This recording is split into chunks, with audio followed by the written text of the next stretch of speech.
Hello, and once again it is Joseph, and you are back at episode 15 of my series Colonizing Kerbin. So happy to have you back here watching my video, and thank you to those happy few of you that watch my pretty much anonymous YouTube channel out there. Shout out to some of my students who watch these videos. Again, I'm just sharing one of my hobbies out with the world, and I appreciate those of you that tune in and watch. So we are back at the Mun base, the Mun research base, which I have christened Normandy base.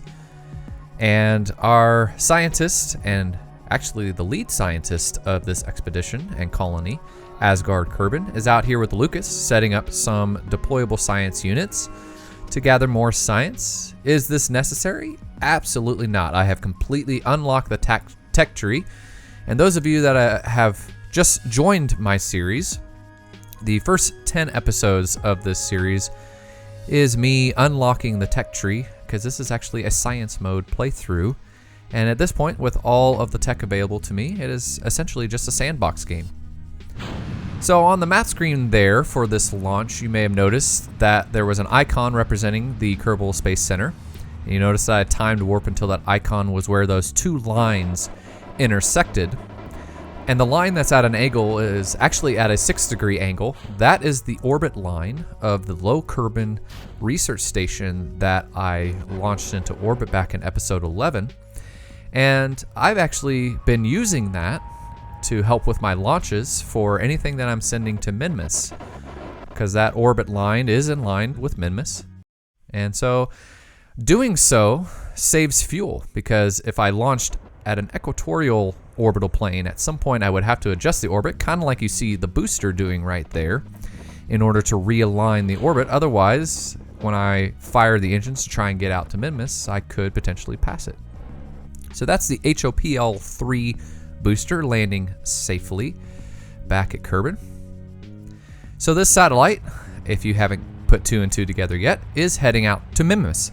So you may be wondering, well, what is the purpose of the satellite? Well, in some ways it doesn't really serve a purpose, and you can see me here putting it in a polar orbit, because technically you don't really need this satellite to do what we're doing in this episode, but I choose to. And in fact, we're not launching one satellite, we're watching two satellites. So what you see here on the end of the satellite, you're going to see it deployed at some point here on screen, is a scanning device. And also you see that thing spinning down there. That's those two things work together to allow me to do orbital surveys of Minmus and pretty much any other celestial body I put into orbit of. And these surveys, which you'll see the graph show up on screen here. These surveys allow me to know where larger deposits of ore are located on the surface of Minmus, and that's going to play into the base that we're going to be sitting in. So here's me using that orbital survey, and then I can click on certain points and I can leave navigation markers. So that way later on, when I bring the surface base that I'm going to land here on Minmus, I have a better idea of where I want to land it. So I left a few markers in place, and this is just me deorbiting the upper stage module that got the satellites here into orbit. Now, how I lined up these, I actually have these satellites lined up on complete opposite sides of each other in the orbit.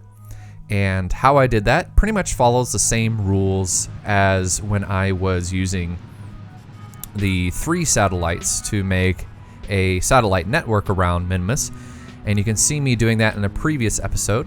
Off the top of my head, I do not remember which episode it is, because that was back around episode 7 or 8 while I was still unlocking the tech tree, and I just decided to do that. I believe I did it right after I launched my Moho mission. So if you want to see how I set up those satellites in equal orbit distances from each other on the same orbital plane, you can go back there. Alright, so this big behemoth of a... Oh my gosh, I love the shot of the fairing deploying and the fairing nose cone that I set up jettisoning. So you can see the base right here in this kind of ribbed kind of protective layer. And here's the HOPL 4.0 booster, me attempting to land it. If you watched the last episode, you will know that currently I am on probation with the Kerbal Space Center because I have crashed 2 of these things. I'm kind of at a 50% crash rate with my boosters right now, and the Kerbals don't like that. They've heard of this this program on Earth called SpaceX, and they have a much higher success rate. I argue they don't really have that much higher of a success rate, but yeah, either way, I am on probation, so I'm trying to increase my my rate of success. And so far so good this episode. The HOPL 4 booster has landed safely, and the upper stage has landed safely. Just ignore the fact that one of the air brakes burnt off in re-entry. Anyway, so here is the base safely landed. So I'm going to jettison it from this rib section and shoot this rib section off. This rib section we are not going to save. It is going to go up and then come back down and crash and be destroyed because we do not want debris here. And there you can see its orbital line returning back to Minmus. All right, so this base has the solar arms deployed and the antennas deployed. And in a second, I'm going to deploy a rover. This is just me testing the deployment of the radiators and the drills, because this is a mining base. So the purpose of this base is to mine ore and then use these large converter tanks to convert it into fuel. And of course there is a little rover deployed there. So anyways, that is the purpose of this base. It is to mine fuel, convert it in, mine ore, and then convert it into fuel. And then I will have eventually some spacecraft come and take that fuel off the surface of Minmus and bring it up into orbit, and then eventually it can be used to refuel spacecraft. So at this point, this is just me landing. This is actually you may notice that there are 2 very similar launches going on right now. The one on the top right corner is later, and the one on the left is earlier in the game.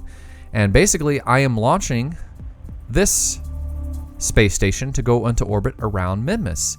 And this space station is you notice there's these 4 orange fuel tanks. Those are actually empty, and that is whenever the Minmus base converts fuel ore into fuel, then the spacecraft can launch that fuel into orbit and fill up this space station. So this is the purpose of the space station, is to refuel spacecraft.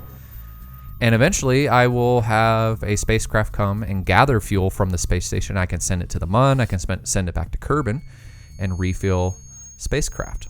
I just figured that would be a good purpose for the colony out here. The colony on the Mun is more focused on research. The colony out here on Minmus is more focused on gathering fuel for future exploration. Now, since these 2 spacecraft are completely identical and they're going to form both halves of the space station, I launched them the same way, deployed them the same way. The second spacecraft actually got to Minmus sooner because it went on a more direct route. I actually color-coded these for your guys' benefit.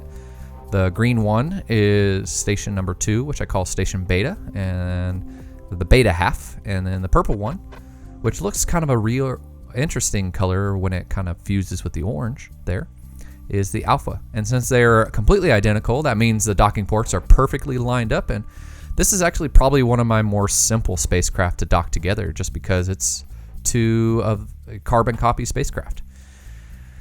And there's the solar panels deployed, and it looks good. I put that at about 50 kilometers above the surface of Minmus.